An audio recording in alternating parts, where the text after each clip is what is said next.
Okay, let's kick things off. Picture this. Vadakadu village in Pudukkottai, Tamil Nadu. Normally you'd think jasmine scent, maybe temple bells.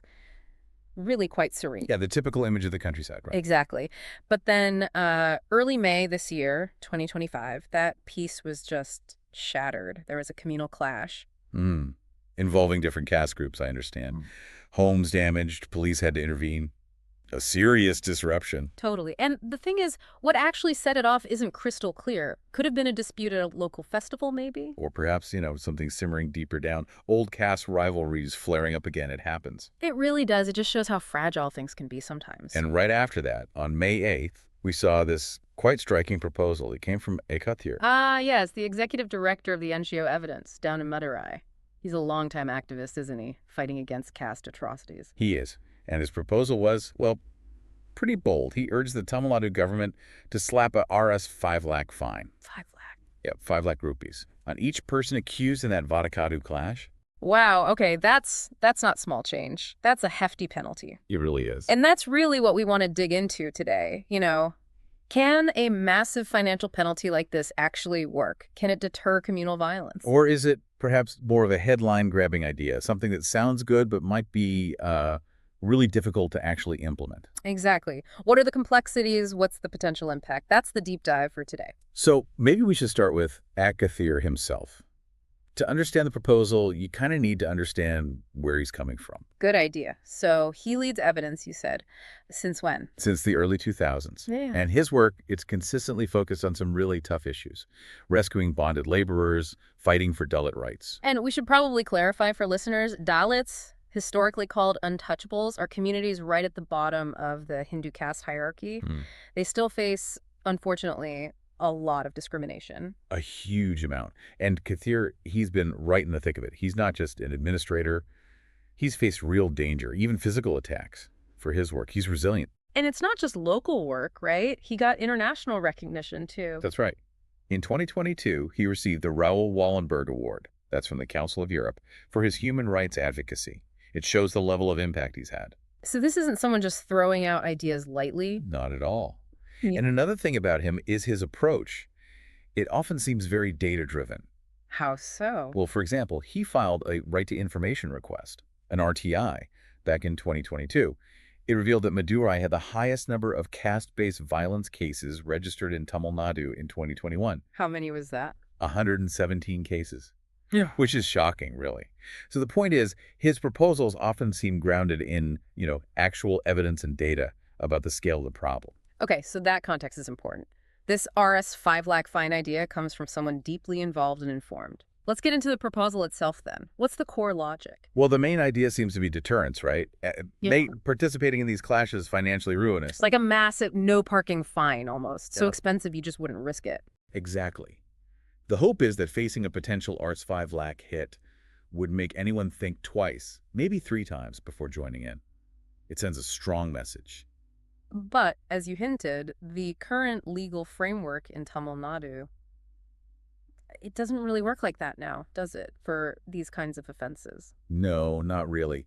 The main law is the Scheduled Castes and Scheduled Tribes Prevention of Atrocities Act from 1989. It does have provisions for fines. But not 5 lakh rupees per person, I imagine. Generally not, no. They're usually much smaller, maybe in the thousands. The focus historically, particularly for serious acts, has been more on imprisonment. There's always that debate, isn't there? Fines versus jail time, what's more effective? Right, so Cathir's idea, it would require a pretty significant legal change, amending the act or bringing in something new. Absolutely. It's not something that could just be implemented under the current rules. The government would have to legislate. Okay, which immediately throws up some big practical questions. The first one that jumps out at me is, well, who are the people typically involved in these clashes? Can they even pay 5 lakh rupees? That's probably the biggest hurdle, isn't it? Many people involved in such incidents, on all sides, are likely to be daily wage workers, small farmers, people without significant savings. Well, what happens if they just can't pay? Well, that's the difficult question. Do authorities start seizing assets? Are we talking about taking away someone's cow, their farming tools, maybe even their bicycle? Gosh, that could just breed more resentment, couldn't it? Pushing already struggling families further into hardship. It absolutely could. And you have to wonder if applying such a massive fine across the board to potentially large groups of accused people might just harden divisions rather than heal them. It could further stigmatize communities. And then there's the whole judicial process. It's not exactly known for being lightning fast, is it? No, it's notoriously slow. And Kathir himself, remember that data point from 2021? He found the conviction rate for caste-based murders in Tamil Nadu was only around 4.3%. Just over 4% Yeah. for murder. Yeah. So if the system already struggles to secure convictions in the most serious cases, how effective would it be at chasing down and collecting these huge fines? It seems like it would add a massive administrative burden. Another layer of complexity onto an already strained system. Precisely. The courts are swamped. Adding potentially hundreds of these fine cases could slow things down even more. Maybe the focus needs to be on making the existing system work better first. Better investigations, faster trials. Yeah. I saw the source material even had this slightly sarcastic suggestion. Like, maybe make them write lines, I will promote unity, or attend lectures instead. Yes, that dark humor kind of highlights the frustration, doesn't it? People are looking for something that works because clearly the current deterrents aren't always enough. Okay, let's widen the lens a bit. This Vadakadu clash. It's upsetting, but it didn't happen in a vacuum, right? Tamil Nadu has a history here. It absolutely does. While it has a progressive image in many ways, caste-based tensions and violence are, unfortunately, a recurring issue. Vadakadu isn't some bizarre anomaly. Pudukkottai itself has seen tensions before. Do we have other examples? Sure. Think back to 2019 in Vidharanyam, Nagapattinam district. There was a clash, a Dalit man was injured, an Ambedkar statue was vandalized. These incidents keep happening. And those numbers Kathir uncovered, 300 caste-based murders between 2016 and 2020. That's 5 or 6 every single month, on average, in Tamil Nadu. It's a stark reality that clashes with the state's desired image of social harmony. And the timing of this Vadakadu incident, close to local elections, that always adds a layer of suspicion, doesn't it? It does. There's always the worry that communal tensions could be stoked, exploited for political purposes around election time. It can make divisions worse. It really brings you back to the fundamental issues. I was struck by that quote from Kathir back in 2022. Which one was that? When the dominant castes don't apologize for atrocities, democracy hasn't even begun to sprout. Ah, yes. That really cuts deep, doesn't it? It speaks to the need for acknowledging historical wrongs, for some kind of reconciliation, before you can even talk about true democracy or equality. It's about addressing the root causes. So, okay, we've talked a lot about the challenges of the fine, but playing devil's advocate for a moment, what are the arguments for it, besides just deterrence? Well, one argument could be about where the money goes. If collected, could it fund victim rehabilitation? So helping those whose homes were damaged, covering medical bills, that sort of thing. Exactly. Or maybe funding community programs designed to bridge divides, promote dialogue, improve intercaste relations. That's a potential positive use. And it is technically a non-violent form of punishment. That's another point some might raise. Compared to imprisonment, it doesn't involve incarceration, which is its own set of complex social costs. Okay, but back to the pawns. We mentioned enforcement difficulties, the strain on police and courts. What about corruption? That's always a risk, isn't it? With large sums of money involved, there's potential for bribery, for people trying to pay their way out of the fine.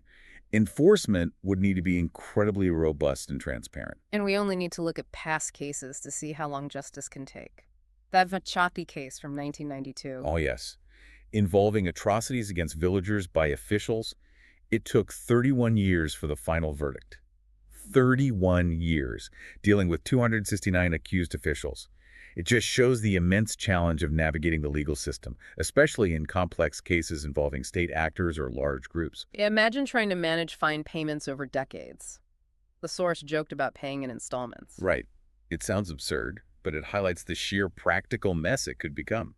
The administrative overhead could be enormous. What are people actually saying about this on the ground in Pudukkottai? Well, it sounds like opinions are mixed, as you might expect. The source mentioned Raju, a tea stall owner, being pretty skeptical. Doubting it could actually be enforced. Yeah, basically saying, how will they collect these huge fines when even small things often slide?